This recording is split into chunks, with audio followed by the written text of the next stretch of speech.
બીજી વાર ધ્યાન રાખજે. વાહ બેન વાહ, તે મારી હારે આવું કર્યું. અરે તને યાદ નહીં હોય, જ્યારે તું નાની હતી ને ત્યારે તું તારા ભાઈની આંગળી પકડીને હાલતી, અને આ તારો ભાઈ તને દુકાને લઈ જતો અને નકરી ચોકલેટો ખવડાવતો. તો એમાં શું મોટી વાત છે?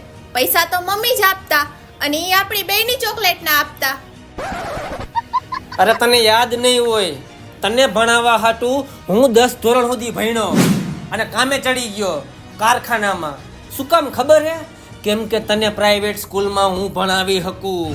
10માં 5-6 વાર ટ્રાય દે તો પછી કામે જ ચડવું પડે ને. કોઈ મફતમાં પાસ ન કરી દે. અને હવે મારો મગજ ખામાં, નકર પપ્પા હજી રૂમમાં જ ગયા હે. પાછા બોલાવીશ ને તો બધું યાદ કરાવી દે હે.